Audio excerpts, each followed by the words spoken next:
ఈరోజు మనం బిట్కాయిన్ గురించి మాట్లాడుకుందాం. ప్రపంచ ఆర్థిక వ్యవస్థను మార్చేయగల సత్తా ఉన్న ఒక ఆవిష్కరణ ఇది. ఇది కేవలం ఒక డిజిటల్ కాయిన్ అనుకుంటే పొరపాటే. అంతకు మించి ఇదొక విప్లవాత్మకమైన ఆలోచన. ఇంత కాంప్లెక్స్ టాపిక్ను సింపుల్గా అర్థం చేసుకునేందుకు ఒక మంచి గైడ్ను ఫాలో అవుతూ దీని సంగతేంటో చూద్దాం. ఓకే, మరి మొదలు పెడదామా? ముందుగా అసలు మనం వాడుతున్న డబ్బుతో సమస్య ఏంటి, ఆ తర్వాత దానికి బిట్కాయిన్ ఎలా ఒక సొల్యూషన్ ఇస్తుందో చూద్దాం.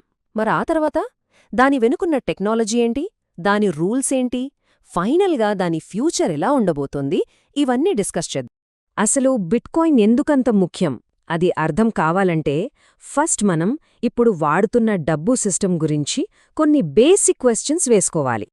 మన దగ్గర ఆల్రెడీ బ్యాంకులు, కరెన్సీ అన్నీ ఉన్నాయి కదా, మరి కొత్తగా ఇంకో ఫైనాన్షియల్ సిస్టమ్ ఎందుకు క్రియేట్ చేయాలి?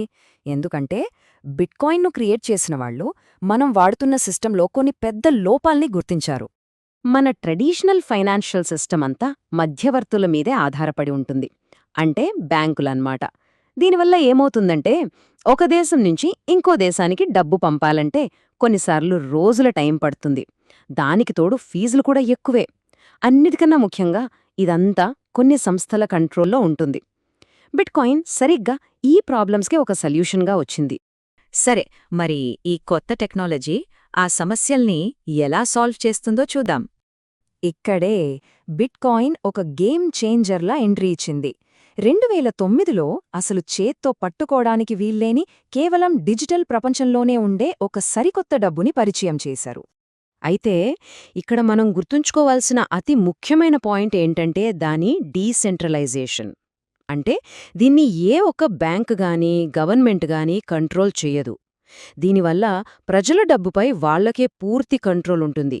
మధ్యలో ఎవ్వరూ లేకుండా నేరుగా ఒకరి నుంచి ఒకరికి ట్రాన్సాక్షన్స్ చేసుకోవచ్చు. సో ఈ గోల్స్ చూస్తే మనమిందాక మాట్లాడుకున్న ప్రాబ్లమ్స్కి ఇవి డైరెక్ట్ సొల్యూషన్స్ అన్నమాట. మధ్యలో ఉండేవాళ్లని తీసేయడం, ట్రాన్సాక్షన్స్ వేగంగా, సేఫ్గా జరగడం, ఇంకా ఎవరి కంట్రోల్ లేకుండా ఎంత సప్లై ఉంటుందో ముందే తెలిసిన ఒక సిస్టమ్ని క్రియేట్ చేయడం, ఇవే దీని లక్ష్యాలు. అయితే ఒక డౌట్ రావచ్చు, మధ్యలో ఎవ్వరూ లేకపోతే మరి ట్రాన్సాక్షన్స్ అన్నీ కరెక్టే అని ఎవరు చెప్తారు? ఈ సిస్టమ్ ఎలా పనిచేస్తుంది? దానికి సమాధానం దీని వెనకున్న టెక్నాలజీలోనే ఉంది. అదంతా బ్లాక్ చైన్ అనే టెక్నాలజీ మీద నడుస్తుంది. సింపుల్గా చెప్పాలంటే బ్లాక్ చైన్ అనేది ఒక డిజిటల్ లెడ్జర్, అంటే ఒక పబ్లిక్ రికార్డ్ బుక్ లాంటిది. దాన్ని అందరూ చూడొచ్చు, కానీ ఎవ్వరూ మార్చలేరు. ఒక ట్రాన్సాక్షన్ జరిగినప్పుడు అది నెట్వర్క్లో ఉన్న మైనర్స్ దగ్గరికి వెళ్తుంది. వాళ్ళు ఆ ట్రాన్సాక్షన్ సరైందేనా కాదా అని వెరిఫై చేస్తారు. ఒకసారి వెరిఫై అయ్యాక ఆ ట్రాన్సాక్షన్ను ఆ డిజిటల్ లెడ్జర్కి శాశ్వతంగా యాడ్ చేసేస్తారు. ఇంకా దాన్ని ఎవ్వరూ మార్చలేరు. సో ఈ బ్లాక్ చైన్కి ఉన్న ఈ లక్షణాలు, అంటే ఎవరి కంట్రోల్లో లేకపోవటం, అన్నీ పబ్లిక్గా కనిపించటం, చాలా సెక్యూర్గా ఉండటం, ఒకసారి రాస్తే మార్చలేకపోవడం, ఇవన్నీ కలిసి మధ్యలో ఏ బ్యాంక్ లేకపోయినా నమ్మకాన్ని క్రియేట్ చేస్తాయి. ఇది నిజంగా ఒక అద్భుతమైన టెక్నాలజీ. సరే, దీనికి బాస్ ఎవరూ లేరు అంటున్నాను కదా, మరి దీని రూల్స్ ఏంటి? అసలు దీన్ని ఎలా వాడాలి? ఇది బిట్కాయిన్లో అన్నింటికన్నా ముఖ్యమైన రూల్. మొత్తం మీద ఎప్పటికీ కేవలం 21 మిలియన్ల బిట్కాయిన్ మాత్రమే ఉంటాయి, ఒక్కటెక్కువ కూడా ఉండదు. ఈ లిమిటెడ్ సప్లై వల్ల కాలం గడిచే కొద్దీ దీని విలువ పెరుగుతుంది అని, ద్రవ్యోల్బణం కంట్రోల్లో ఉంటుందని దీని డిజైన్. మరి ఈ సప్లై ఎలా కంట్రోల్ అవుతుంది? దానికి హాల్వింగ్ అనే ఒక ప్రాసెస్ ఉంది.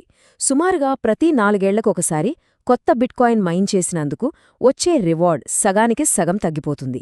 దీనివల్ల కొత్త కాయిన్స్ మార్కెట్లోకి రావడం నెమ్మదిస్తుంది. ఇది దాని కొరతను, అలాగే విలువను పెంచుతుంది. బిట్కాయిన్ వాడాలంటే ఒక డిజిటల్ వాలెట్ కావాలి. ఇందులో 2 కీస్ ఉంటాయి. ఒకటి పబ్లిక్ కీ, ఇది మన బ్యాంక్ అకౌంట్ నంబర్ లాంటిది. ఎవరైనా డబ్బు పంపాలంటే వాళ్లతో ఇది షేర్ చేసుకోవచ్చు. రెండోది ప్రైవేట్ కీ, ఇది మన పాస్వర్డ్ లాంటిది. దీనితోనే మన బిట్కాయిన్కు యాక్సెస్ ఉంటుంది. అందుకే దీన్ని ఎప్పుడూ ఎవ్వరితోనూ షేర్ చేసుకోకూడదు. మరి బిట్కాయిన్ ఎలా కొనాలి? ప్రాసెస్ చాలా సింపుల్. ఏదైనా ఒక క్రిప్టో ఎక్స్చేంజ్లో అకౌంట్ క్రియేట్ చేసుకోవాలి. తర్వాత ఐడెంటిటీ వెరిఫికేషన్ అంటే కేవైసీ పూర్తి చేయాలి. మన డబ్బుని డిపాజిట్ చేసి దాంతో బిట్కాయిన్ కొనుక్కోవడమే. ఓకే, ఇప్పుడు మన ఫైనల్ సెక్షన్కి వచ్చేసాం. బిట్కాయిన్లో ఉన్న మంచి ఏంటి, చెడు ఏంటి, దాని ఫ్యూచర్ ఎలా ఉండబోతోంది, ఇవన్నీ చూద్దాం. ఈ టేబుల్ చూస్తే బిట్కాయిన్కి మనం వాడుతున్న డబ్బుకి మధ్య ఉన్న తేడాలు క్లియర్గా తెలుస్తాయి. కంట్రోల్ ఎవరి చేతిలో ఉంది, సప్లై ఎలా ఉంది, ట్రాన్స్పరెన్సీ ఎంత, ఈ తేడాలే చాలా పెద్ద ఇంపాక్ట్ క్రియేట్ చేస్తాయి. సో బిట్కాయిన్ వల్ల లాభాలేంటంటే దీనికి ఎవరూ బాస్ లేరు, సప్లై లిమిటెడ్గా ఉంది, చాలా సెక్యూర్, ప్రపంచంలో ఎక్కడికైనా ఎవ్వరి మధ్యవర్తిత్వం లేకుండా డబ్బు పంపొచ్చు. అయితే దీనిలో కొన్ని ప్రాబ్లమ్స్ కూడా ఉన్నాయి. దీని ధర విపరీతంగా పెరగడం, తగ్గడం జరుగుతుంది. చాలా దేశాల్లో ఇంకా దీనిపై సరైన రూల్స్ లేవు, స్కామ్స్ జరిగే ప్రమాదం ఉంది. ఇంకా దీన్ని వాడాలంటే కొంచెం టెక్నికల్ నాలెడ్జ్ అవసరం. చివరగా ఈ గైడ్ ఒక పవర్ఫుల్ ఐడియాతో ముగుస్తుంది. అదేంటంటే బిట్కాయిన్ కేవలం ఒక కాయిన్ కాదు, అది ఒక ఆర్థిక విప్లవం. అంటే ఇది డబ్బు గురించి, మన ఫైనాన్షియల్ సిస్టమ్ గురించి మనం ఆలోచించే విధానాన్నే మార్చేయగలదు అని దీనర్థం. ఇదంతా మనల్ని ఒక ముఖ్యమైన ప్రశ్న దగ్గర నిలబెడుతుంది. బిట్కాయిన్ ఫ్యూచర్ ఏంటి? ఇది మనం రోజూ వాడే డబ్బు స్థానంలోకొస్తుందా, లేకపోతే బంగారంలాగా ఒక డిజిటల్ గోల్డ్గా విలువను దాచుకునే ఆస్తిగా మిగిలిపోతుందా? ఈ విశ్లేషణ నుండి మనం ఆలోచించాల్సిన పాయింట్ ఇదే.